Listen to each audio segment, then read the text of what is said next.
The lights of Vegas were blinding, or maybe that was just the 6 cocktails I downed since the reception started. My husband, glued to his phone, barely noticed me all evening. "It's a big deal, babe. Gotta close this," he'd muttered, his eyes never leaving the screen. So, there I was, drowning in a sea of strangers, feeling more alone than ever. That's when I met Alex.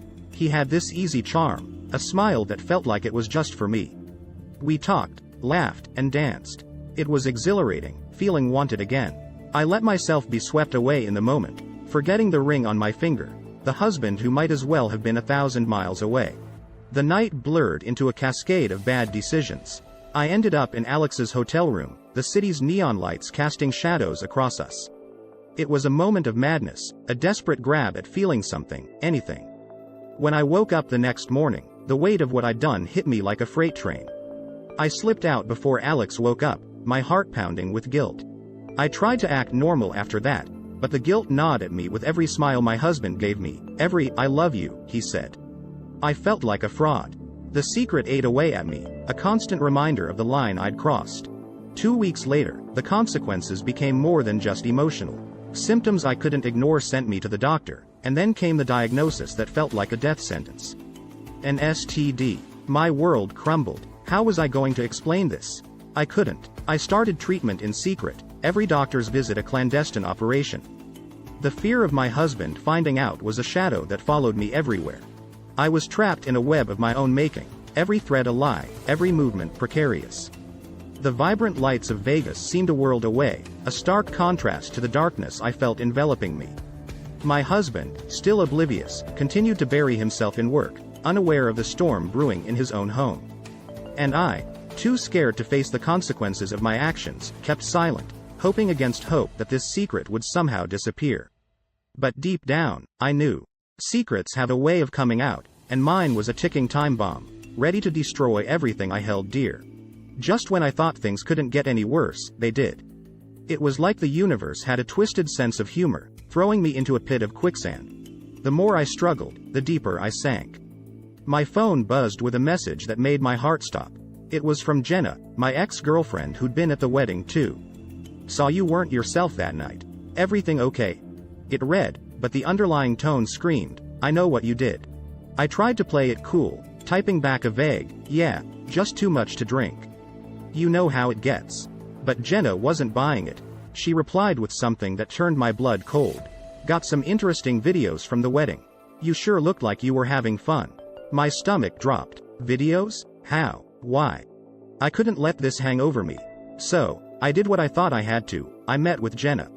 Seeing her again brought back a mix of emotions, but fear was the frontrunner. "Please, Jenna, tell me you don't have what I think you have," I pleaded, my voice barely above a whisper. She just looked at me, an unreadable expression on her face, before sliding her phone across the table. The video was unmistakable. There I was, with Alex, in a way no married woman should ever be caught. The price for her silence? More money than I'd like to admit. Handing it over felt like I was signing a pact with the devil, but what choice did I have? Every beep of my phone, every glance from my husband, felt like a countdown to my world exploding. And explode it did, but not in the way I expected. My husband, the tech wizard, noticed the unusual bank withdrawals. "Hey, babe, our account's looking a little funny. You know anything about that?" His casual tone belied the sharpness in his eyes. I brushed it off with a lie about unexpected expenses, but the seed of doubt was planted. The constant fear of Jenna releasing the video, combined with my husband's growing suspicion, was a cocktail of stress I couldn't digest. I was living on the edge, every day a step closer to the precipice. My husband's behavior changed. He became more observant, his questions more pointed. I noticed him spending more time on his computer, his brows furrowed in concentration. I knew he was digging, and it was only a matter of time before he hit the dirt. Every moment was tinged with the anticipation of disaster. My husband, once oblivious, now watched me with a hawk's eye, piecing together the puzzle of my lies. The tension in our home was palpable, a thick fog of unsaid accusations and unasked questions. I was trapped in a web of my own making, every thread a lie that bound me tighter. The fear of being found out was a constant shadow, darkening every moment of supposed happiness. The truth was a ticking bomb, and I was waiting for it to detonate. The day started with a sense of foreboding I couldn't shake off. My husband had been quieter than usual, his glances more piercing. I chalked it up to my guilty conscience, but deep down, I knew the storm was brewing. Then, I noticed the new security cameras installed around our home. "Just a precaution," he said, but his eyes told a different story. My world was teetering on the edge, and I was desperately clinging to the facade of normalcy. But it all came crashing down when my husband confronted me one evening, his face a mask of calm that belied the storm raging inside. "Had an interesting chat with Jenna today," he began, and my heart stopped. "How? When?" The questions spiraled in my mind, but I remained silent, frozen. He laid the evidence before me, videos and pictures that painted a vivid picture of my betrayal. It felt like watching the premiere of my nightmare, with my husband as the unwilling audience. "How could you?" he asked, his voice barely a whisper, yet it cut through me sharper than any scream. I had no words, just tears and a plea for forgiveness that sounded hollow even to my own ears. "I'm sorry. I was lost. I didn't mean for any of this to happen," I sobbed, the truth pouring out in a torrent of regret. But apologies couldn't undo the hurt, couldn't erase the images that now burned in his memory. He listened, or at least, he pretended to, his face an unreadable mask. When I finished, the silence between us was deafening. Then, without a word, he walked away, the finality in his steps echoing louder than any goodbye. The days that followed were a blur. I reached out, tried to explain, to make him see it was a mistake, that I was still the woman he married. But it was like talking to a ghost, he was there but not really. His decision was made, and soon, so was his move. Boxes packed, bags zipped up, and with one last look that didn't quite meet my eyes, he was gone. Left in the echoing silence of our home, I was forced to confront the reality of what I'd done. The walls that once held laughter and love now stood as silent witnesses to my downfall. I had thought I could keep it a secret, that my transgressions would fade away with time. But the truth has a way of clawing its way out, leaving destruction in its wake.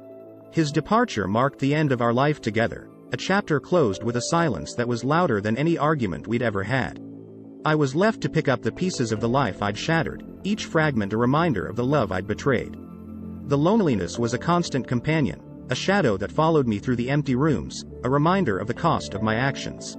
In the aftermath, I realized the gravity of what I'd lost. It wasn't just my husband, but the trust we'd built, the future we'd dreamed of. All gone, because of a moment's folly, because of a choice I made. The weight of my decisions bore down on me, a heavy cloak of guilt and regret I'd wear for the rest of my days.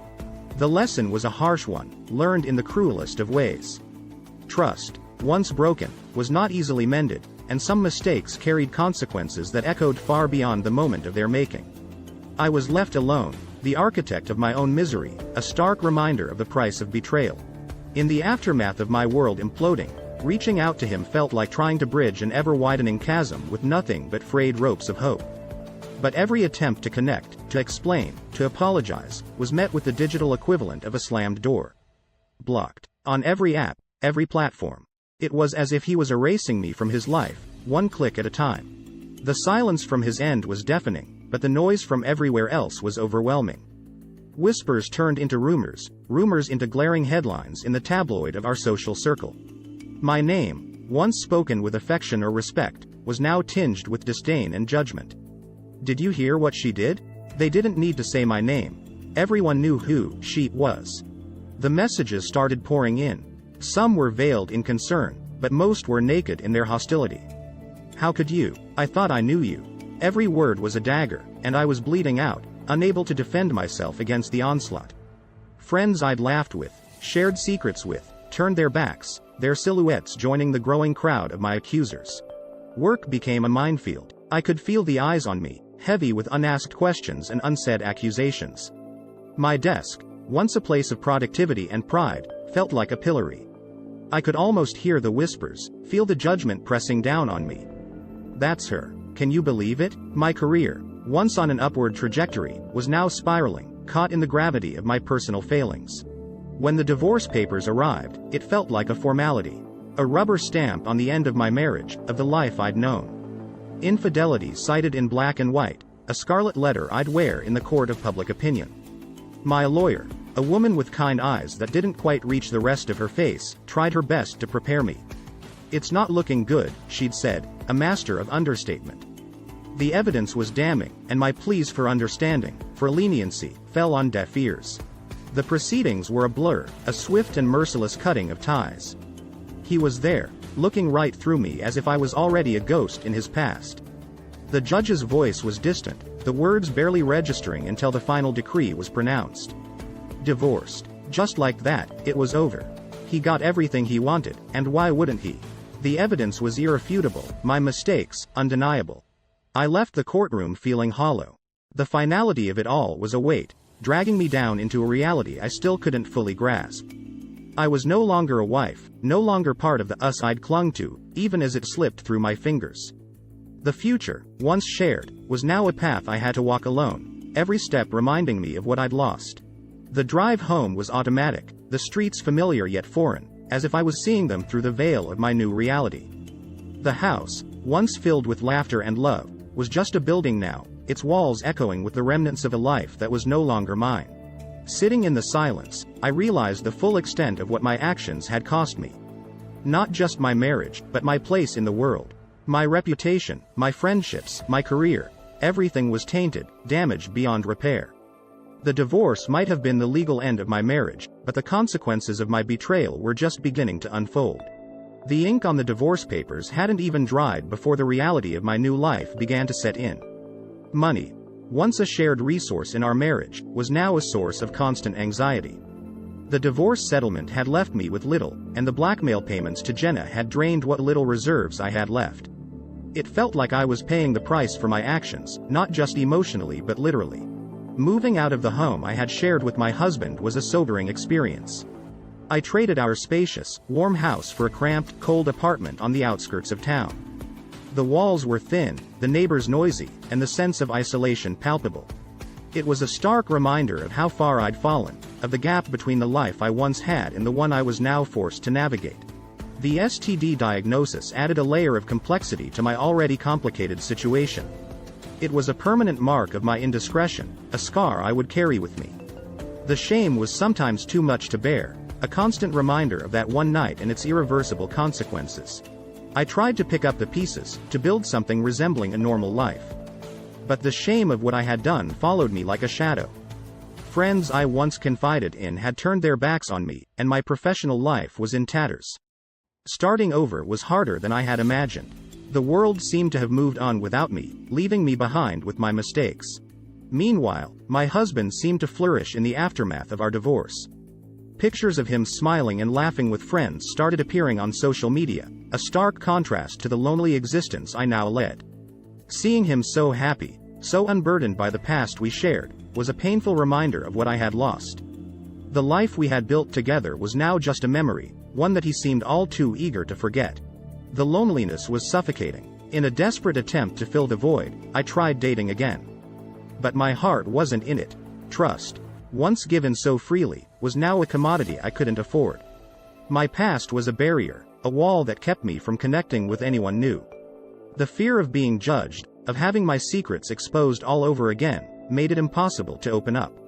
Relationships, once a source of joy, had become a minefield of potential heartbreak. Every attempt at starting anew was met with the cold reality of my situation. The judgment of others was a constant companion, a reminder of the society's unforgiving nature. I was branded, marked by my mistakes, and no matter how hard I tried to move on, the past always seemed to catch up with me. In the silence of my apartment, the weight of my choices bore down on me. The contrast between my life and my husband's recovery was a bitter pill to swallow. He had moved on, healed by the passage of time and the support of friends. I, on the other hand, was stuck in a limbo of my own making, unable to escape the consequences of that fateful night. The realization that I had lost not just my husband but myself in the process was devastating. The person I once was seemed like a stranger, a reminder of a life filled with promise that was now out of reach. The journey to reclaim some sense of self, to find redemption in the wreckage of my past, was daunting. But it was a journey I had to undertake, not for anyone else, but for myself. The road to recovery was long, and the outcome uncertain, but the first step was acknowledging the depth of my fall, and the possibility of rising again. Just when I thought I'd hit rock bottom, the universe proved me wrong. Jenna was back, like a bad sequel to a movie you wish you'd never watched. Her message was clear. Pay up, or the world gets an encore of my worst moment. But this time, something in me snapped. What more did I have to lose? My reputation was in shreds, my personal life a disaster. So, I told her no. I refused to be blackmailed any longer. Big mistake. The videos hit the internet faster than a wildfire, each share, each view, another twist of the knife. My phone exploded with notifications, a relentless reminder of my fall from grace. Friends, family, strangers, it didn't matter. The judgment was unanimous, and it was brutal. Work was no refuge. The whispers, the stares, the outright disdain, it was too much. My boss called me into his office, his face a mask of professional regret. "I'm sorry," he said, "but we have to let you go." The reasons were vague, cloaked in corporate speak, but the message was clear. I was too much of a liability, a scandal they couldn't afford to be associated with. So, just like that, I was jobless, another casualty of my own making. The isolation was suffocating. Friends who hadn't already deserted me now did, unable to associate with the pariah I'd become. My family was supportive, but their attempts at comfort felt like band-aids on a gaping wound. Depression became my constant companion, whispering sweet nothings about my worthlessness, my failure. Happiness seemed like a concept designed for others, a club to which I no longer belonged. And then, the coup de grace. My husband, now my ex, published a book. Overcoming Betrayal, hit the shelves and skyrocketed to the top of the charts. It was everywhere. Interviews, talk shows, glowing reviews. Each mention was a reminder of the chasm between us, of the life and love I'd squandered. His success was the final nail in the coffin of our shared past.